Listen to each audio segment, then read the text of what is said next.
बिस्मिल्लाहिर्रहमानिर्रहीम। अस्सलाम वालेकुम नाज़रीन, मैं हूं मोहम्मद ज़ुबैर और आज मेरे साथ मौजूद हैं डॉक्टर उबैद, जो एक साइंटिस्ट हैं, जो हमें बताएंगे कोरोना के हवाले से बहुत अहम सवालात के जवाब हमें देंगे।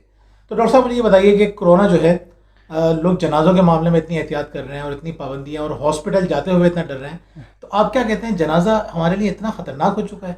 नहीं नहीं जी, जनाजे में आप बिल्कुल जा सकते हैं और जनाजे की तस्लीम भी कर सकते हैं, जनाजे को नहला भी सकते हैं। वही आप उनको इज़्ज़त और तकरीम दें जो एक आम लोगों को जनाजे को दिया जाता है।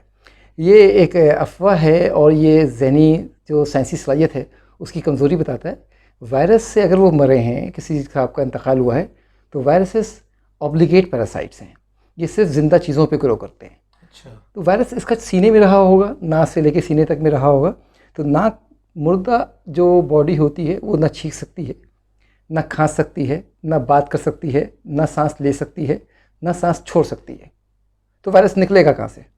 वायरस ना चल सकता है, ना वायरस उड़ सकता है, ना वायरस तैर सकता है। वायरस तो किसी के सहारे निकलेगा। निकलने के लिए इसको पानी का पार्टिकल चाहिए। ये इनको इंतकाल हुए टाइम हो चुका है। फर्ज कर लीजिए, मैं मान लेता हूँ सीने में वायरस भरा पड़ा है, तो आपने क्या मुर्दे की लाश को लेकर उड़ा रहे हैं, क्या घुमाते फिर रहे हैं? तो आपने मुर्दे की लाश में सीने में पानी कितना होगा? आधा गिलास, 1 गिलास, 2 गिलास, इससे ज़्यादा तो नहीं हो सकता। तो मुंह में आप रुई रख दीजिए सामने, और बहुत एहतियात करनी है। अपने आप मुंह पे मास्क लगा लीजिए, एक और टिश्यू पेपर भी रख लीजिए, लेकिन खुदा के वास्ते पूरी इज्जत दीजिए। वायरस उससे नहीं फैलता, मुर्दा से नहीं फैलता। ये वो वाला वायरस नहीं है कि टच करने से लग जाएगा, स्किन से नहीं जाता। वायरस जाएगा भी नाक से और मुँह से, वायरस कहीं और से नहीं जाएगा आपको। आप अपने हाथ को कंट्रोल रखिए, नाक मुंह में मत लगाइए। अगर आप समझते हैं कि आपने उसके हाथ उस मुर्दे के जिस्म के मुंह के अंदर डाल दिया है या उसके नाक के अंदर डाल दिया आपने हाथ, तो अपने हाथ को साफ़ कर लीजिएगा, धो लीजिएगा।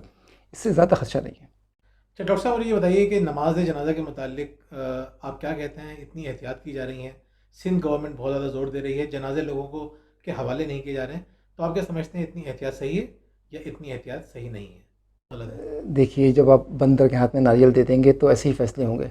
मुराद अली शाह साहब इंजीनियर हैं, जो पाकिस्तान के हुक्म में बाला हैं, हम फॉलोवर बन गए हैं। अमेरिका में ऐसा हो रहा है, इटली में ऐसा हो रहा है। ज़रा इसकी साइंस समझें। वायरस ना उड़ेगा, ना चलेगा, ना तैरेगा, ये क्लियर हो गई ये बात।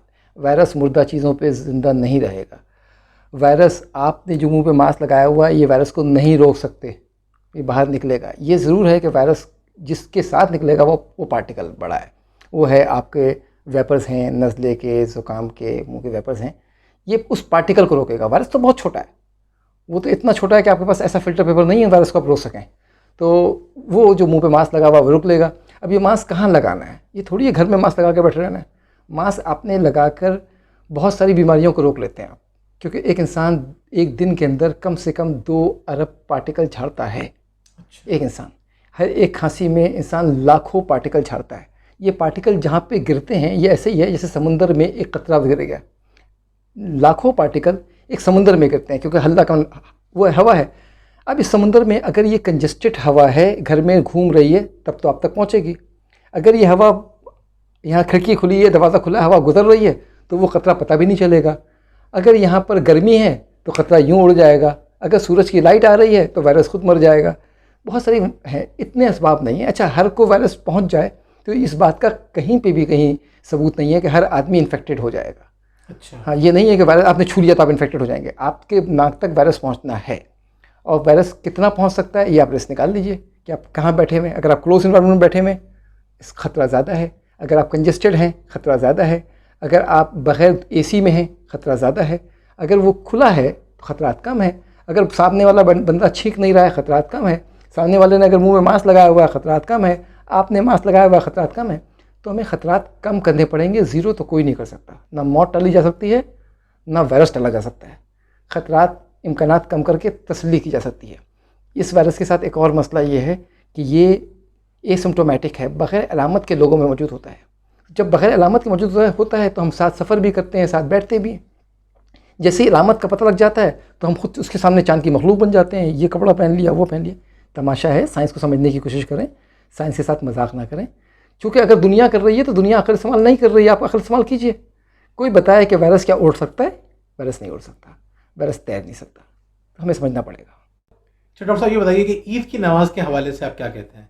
क्या ईद की नमाज की इजाज़त देनी चाहिए या इसके ऊपर पाबंदी होनी चाहिए? इस सिलसिले में आपका क्या पॉइंट ऑफ व्यू? ईद की नमाज के बारे में भी मैं कहूँगा, ये जो centre for disease control Atlanta है, जिन्होंने फैसला कर रहे हैं ना कि आपने डिस्टेंस रखना है, कोई कहता है 3 मीटर रखना है, कोई कहता है 4 मीटर रखना है, कोई कहता है 4 इंच रखना है। भाई 4 मील क्यों नहीं रखना?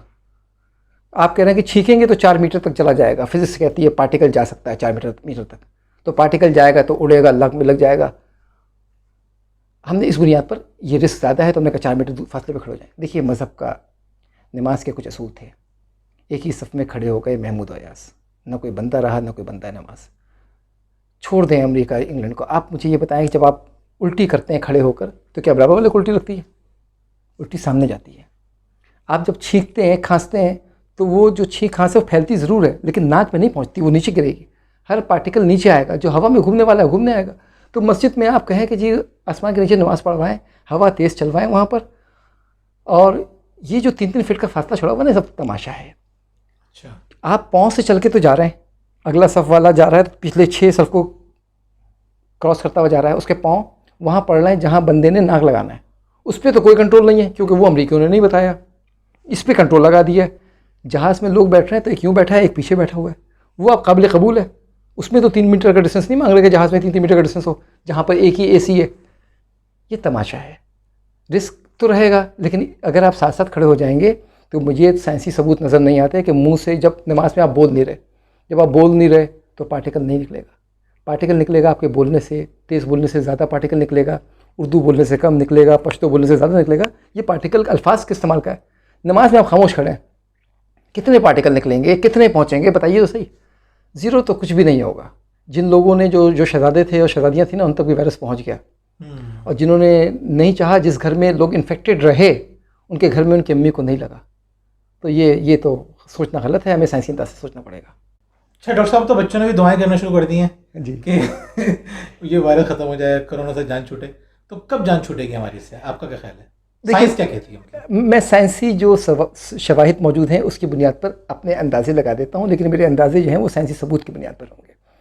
कोई पहली बार तो वायरस हमने नहीं देखा।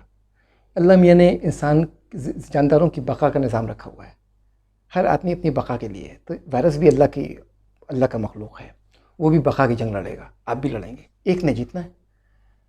अब वायरस तो आप तक पहुँचेगा, आप भी वायरस के ऊपर अटैक करेंगे, चाहे वैक्सीन बनाएं, चाहे वो आपका बॉडी का अंदर का डिफेंसिव मैकेनिज्म करे, चाहे आप टैबलेट लेकर आएँ, चाहे आप छुप के रहें, आप वायरस को रोक रहे हैं, नुकसान पहुँचा रहे हैं। जितने भी इससे पहले वायरसेस आए जो हमारे पास मालूमात मौजूद हैं, हमने देखा 1918 के लोग बहुत मिसाल दे रहे हैं। स्पेनिश फ्लू, भाई स्पेनिश फ्लू कहाँ गया? वैक्सीन ने थोड़ी ख़त्म किया था, ख़त्म हो गया था ना। फिर हमने देखा कि सार्स आया 2002 के अंदर, कहाँ गया सार्स? फिर मार्स आया, क्यों नहीं फैला मार्स? क्यों नहीं फैला ये ज़िका वायरस? हर चीज़ का एक लाइफ साइकिल है।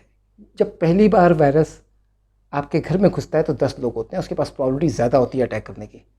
दूसरी बार जब घुसता है तो एक आदमी इन्फेक्ट हो चुका होता है, वो आराम से बदमाश बन के बैठा होता है, या तो मर गया होता है या सेहतमंद हो चुका होता है। अब वायरस के पास 9 ऑप्शन है, लेकिन एक ऑप्शन ये भी है कि उसी से दोबारा न टकरा जाए। वो तो वायरस तो अंधा है, सही बात। तो उसके पास 10% ऑप्शन कम हो गया और 9 लोग खतरे में रहे। फिर वायरस दूसरी बार अटैक करता है तो अब 20% कम हो गया, 80 लोग रहे। इस तरह वायरस के पास Aahista Aahista opportunity of infect कम हो जाती है। अच्छा, मैं ये नहीं कहने जा रहा कि वायरस बूढ़ा हो जाता है, मगर मैं ये कहने जा रहा हूँ कि अल्लाह मियाँ के निज़ाम में ये हमें नज़र आता है कि virus with the passage of time उसके अंदर ट्रांसमिटेंस या उसकी इन्फेक्टिविटी को नुकसान पहुँचता है। यही वजह थी कि वो जो स्पेनिश फ्लू था वो 2 साल बाद ख़त्म हो गया था। हमने एंटीबॉडी सुनी दी थी, उस वक्त वैक्सीन नहीं आई थी। तो इस वायरस को भी मैं देख रहा हूँ कि ये यूँ चढ़ा था। 7 अक्टूबर को ये पहली बार इंसान पे नमूदार हुआ, जो हमारी साइंस बताती है। हम आपने गाड़ी की स्पीड बता रहे हैं ना कि गाड़ी की स्पीड ये है, हम गाड़ी की स्पीड रिवर्स करके देख लेते हैं। हमारे पास जेनेटिक जो सीक्वेंसिंग है वो भरी पड़ी है। अब तो हज़ारों सीक्वेंसिंग हो गई है। वो ये बता रही है कि 7 अक्टूबर को ये पहली बार रूह ज़मीन पे किसी इंसान में आया था, 7 अक्टूबर 2019। उस वक्त तो फ़्लाइट खुली हुई थी चाइना से, हर जगह से। तो अक्टूबर, नवंबर, दिसंबर, ये तो फैल गया दुनिया भर में जितना फैलना था। अच्छा, अब फैलने के बाद क्या हुआ? लोगों में एंटीबॉडीज़ आ गई। जिन्होंने मरना था उनको हम समझ नहीं सके क्यों मर रहे हैं, जब तक कि साइंस एस्टेब्लिश नहीं कर दे कि कितना फैला था। मैं ये समझता हूँ कि वायरस ने अपना पीक टाइम देख लिया। अच्छा। अब वो मुस्तकिल पिछले, अगर आप देखें 18 अप्रैल के बाद से पूरी दुनिया का जो डाइव है वो डाउन साइड है। चाहे US हो, चाहे इटली हो, चाहे स्पेन हो, चाहे चाइना हो, पाकिस्तान में तो आए ही नहीं ना। पाकिस्तान तो अगर आप देखिए कि 300 लोग मर रहे हैं वहाँ पर यूरोप के अंदर, तो पाकिस्तान तो भी एक पे खड़ा है। जहाँ पे 300 लोग हों वहाँ एक की कोई हैसियत नहीं होती। अच्छा, पाकिस्तान एक पे क्यों खड़ा है, वो साइंटिफिक बहुत सारी ना इसके ऊपर स्पेकुलेशंस भी हैं, बहुत सारी थ्योरीज भी हैं, और बहुत सी चीज़ें हमें नज़र भी आ रही हैं। हम इसलिए नहीं बोल रहे, हमारे पास सबूत मौजूद नहीं है। जैसे जैसे सबूत आ जाएंगे साइंटिफिकली, लेकिन ये एक बात नज़र आ रहा है कि अभी रात हो रही है, तो इसमें हमें नज़र आ रहा है कि पाकिस्तान के लोगों पर जो कोविड-2 वायरस है, कोरोना जो सार्स वायरस है, वो उस तरह नुकसानदार साबित नहीं हो रहा जिस तरह वो अमेरिका, इटली और दूसरी जगहों पर तो ना होने के बराबर है यहाँ तो। जी, इसकी यकीनन साइंटिफिक वजह है। ये कहना गलत है कि जी हमें वो लगा था, BCG लगा था, तो भाई बहुत सारे BCG लगे हुए आपके लोग अमेरिका में मर गए, बहुत सारे पाकिस्तानी जो हैं UK में जो है इंतकाल कर गए। तो बहरहाल इसकी वजूहत क्या हैं, जोग्राफी के साथ क्या ताल्लुक़ है इसका क्लाइमेट के साथ क्या ताल्लुक़ है, इसका ज़मीन के साथ क्या ताल्लुक़ है, इसका बॉडी की फिजियोलॉजी के साथ क्या ताल्लुक़ है, ज़रा सा साइंस को और मजबूत होने दीजिए, मैं इस पर जवाब दूँगा इंशाल्लाह। तो हमें डरना नहीं है कोरोना से? देखिए, खौफ तो हम वो करें जिस खौफ के नतीजे में हम कोई तहफ़्फ़ुज़ कर सकें। कोरोना का आज इस वक्त इस तारीख़ में कोई इलाज नहीं है, कोई वैक्सीन नहीं है, सिवाय इसके कि जो अलामतें आए सलामतों को रोकने के लिए जो कुछ हम कर सकते हैं कर लें, और तो कुछ भी नहीं है।